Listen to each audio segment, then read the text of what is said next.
And we'd now like to provide a little safe haven for Eric Cantor, congressman from Virginia, who just finished 20 or so minutes with Andrea Mitchell at MSNBC. Congressman, great to have you here on the EIB network for the first time. Rush, it is great to be on with you. I was able to read some of the closed captioning, Congressman, when you're on with Andrea Mitchell, and it's got to be a little frustrating, but you guys are doing great. You're hanging really, really tight and tough up there against this because it's a pork bill that Obama said would not be a pork bill. He promised that there would be no pork in this, that we're going to do new ways. And here, I don't know, it could be Andrea Mitchell, it could be anybody in the drive-by media, just basically treating you as a suspect, accusing you of opposing this marvelous, miraculous pact just because it's his. I don't think she has the slightest idea what's in it after you told her. Right, and that's the frustrating part, Rush, but we're not giving up, and thank goodness you're there to try and help get the message out about what this bill is and isn't. This is a spending bill. This is not a stimulus bill. And, the message to the president that I delivered on several occasions has been this. You were elected by the people of this country because they had hope that you would actually change the way that our federal government works so that it could start working for the people again. And first order of business should be to cut the waste and pork barrel spending in Washington.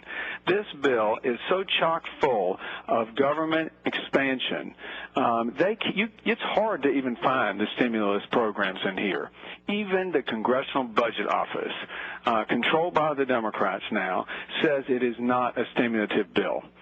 12 cents out of every dollar could be maybe argued that it is worth some stimulative effect. That is a far cry from doing things the right way and delivering results. Congressman, did you happen to have a chance this morning to hear President Obama's remarks in the White House after the two CEOs from IBM and Honeywell spoke? No, I didn't. I'd like for you to hear what he said. But before that, I want to play you two sound bites because I know you've been swamped. I want you to hear President Obama from January 8th. He was at George Mason University. This was the occasion where he said, only government can get this economy moving. Only government can provide the short-term boost. The second soundbite, and these are short, they're 28 and 38 seconds each. The second soundbite from today, he sounds positively Reagan-esque. Here is Obama, cut 19, Mike. This is from January 8th of this year. Only government can provide the short-term boost necessary to lift us from a recession this deep and severe.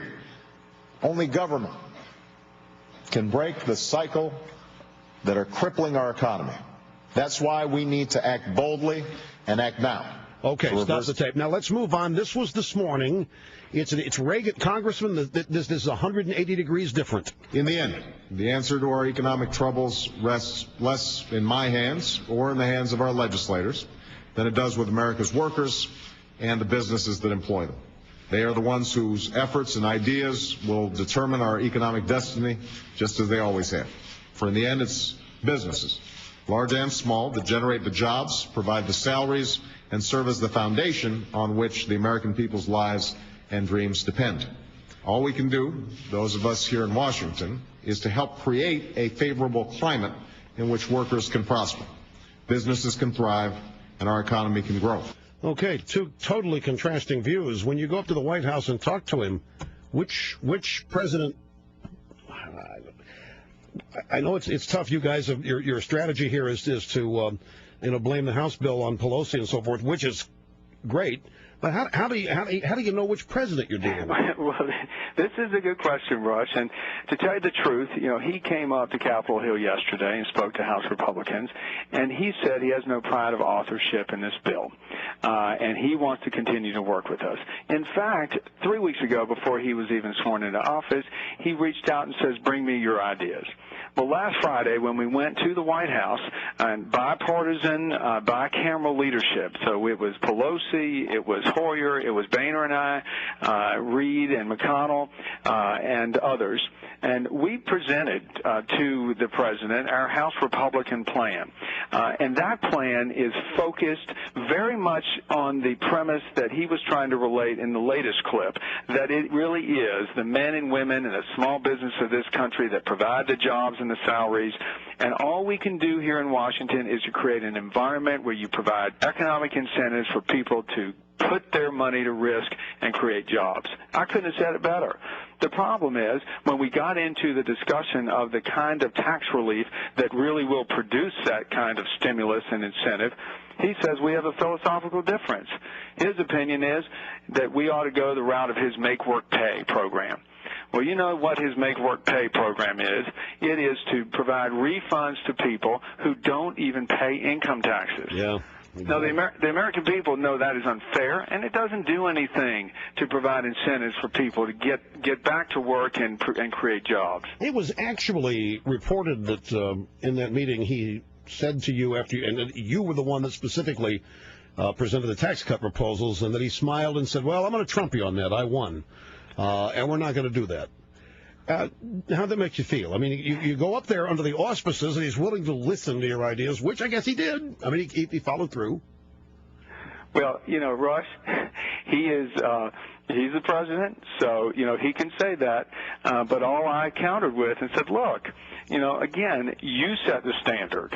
You're the one that said you want this to be a real stimulus bill. Let's get down to business. Let's throw out all the pork barrel stuff and really make this work. So he came back up to the Hill after we were at the White House and, again, was here yesterday. I'm hopeful at some point, Rush, that we can get there. Again, it is, you know, Speaker Pelosi has really not embraced what it is that we are for. She claims she has. You know, she talks about the sacrifices that her caucus has made to include the net operating loss provisions.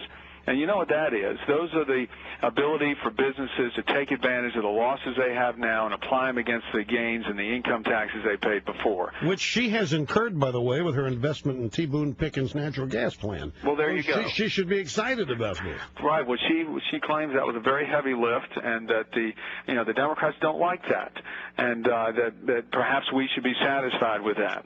My contention back, to any of that kind of discussion is, look, we shouldn't just be satisfied with a partial attempt to sustain jobs. We ought to be doing everything we can, focus like a laser in on preserving the jobs that are out there and providing an environment to create new jobs. We're speaking with Congressman Eric Cantor from Virginia. Two more things before we let you go. You mentioned pork. I want to play you another President Obama soundbite. He's president-elect at this time. This is December 7th.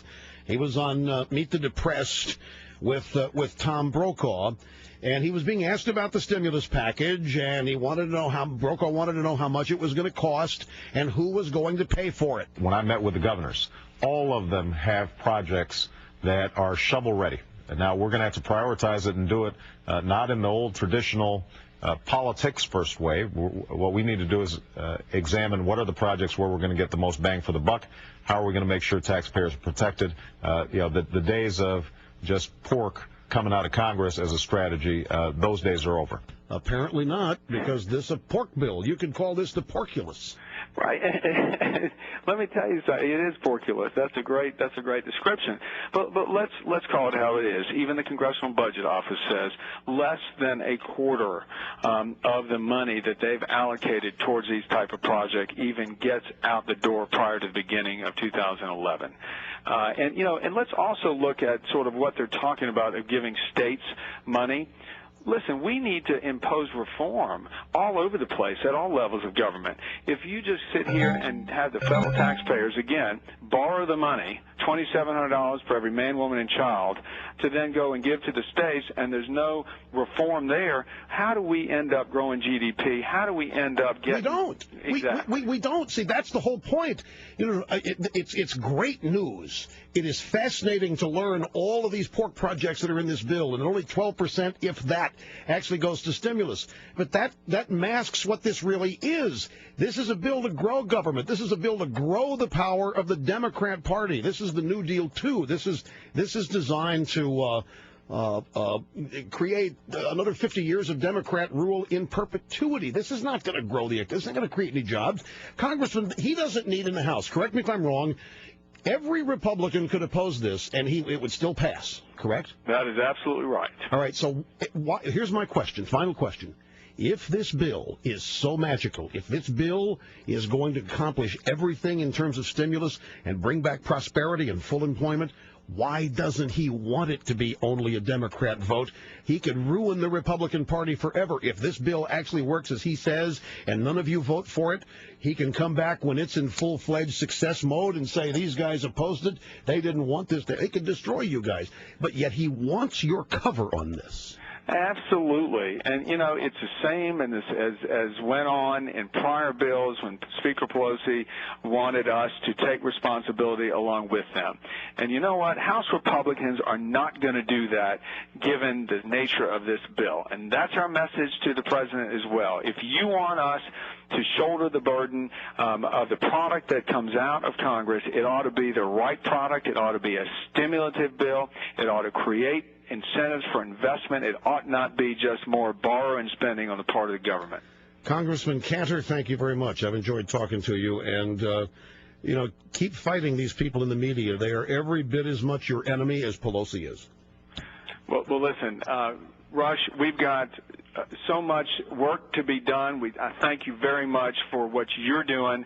We've got a tremendous amount of pork lists that we can back up this description of porkulus that I think your listeners would really like to read. So if they want to go on the web, they can find it. It is astounding. All right. We'll direct them to it. Thanks again, and we'll chat soon. Thank you, Rush. You bet. Congressman Eric Cantor, Virginia. We'll be right back.